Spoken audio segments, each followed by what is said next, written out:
दोस्तों, सिकंदर का नाम कौन नहीं जानता। उसका मकसद था सारे विश्व को जीतना। अपने मकसद को पूरा करते करते अब उसकी नज़र भारत पर भी पड़ी। चाणक्य इस बात से चिंतित था। तब चाणक्य तक्षशिला विश्वविद्यालय में एक शिक्षक थे। उनका नाम महान रणनीतिकारों में लिया जाता है। तब अपनी इस चिंता को लेकर वो मगध के राजा धनानंद के पास गए और देश के प्रति अपनी चिंता व्यक्त की।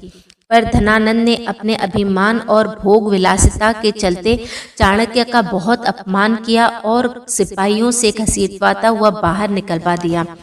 तब चाणक्य ने अपनी शिखा की गांठ खोली और प्रतिज्ञा की कि जब तक वो धनानंद को राजा की गद्दी से हटा नहीं देता तब तक वह अपनी शिखा की गांठ नहीं बांधेगा और ना ही पका हुआ भोजन खाएगा।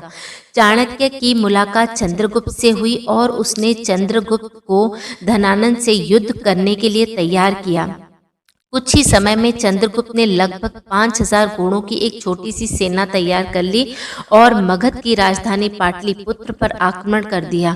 पर दोपहर से पहले ही धनानंद की सेना ने चंद्रगुप्त और उसके सिपाहियों को खदेड़ दिया।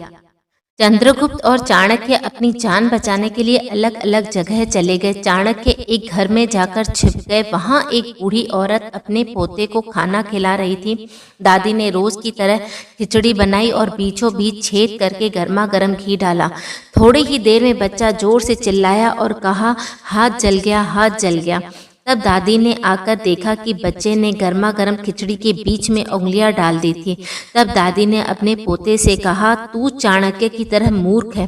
तुझे गर्मा गर्म खिचड़ी का स्वाद लेना है तो पहले कोनों से खाना चाहिए था। तूने मूर्खों की तरह बीच में हाथ डाल दिया, अब रो रहा है।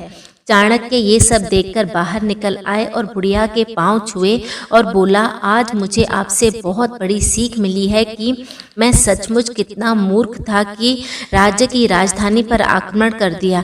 मुझे मगध को धीरे धीरे चारों तरफ से कमज़ोर करना था, फिर आक्रमण करना था।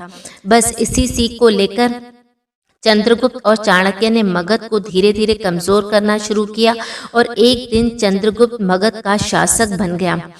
दोस्तों, इस कहानी से हमें ये शिक्षा मिलती है कि क्षेत्र चाहे कौन सा भी हो, हमें बड़ी सावधानी और रणनीति के साथ आगे चलना चाहिए।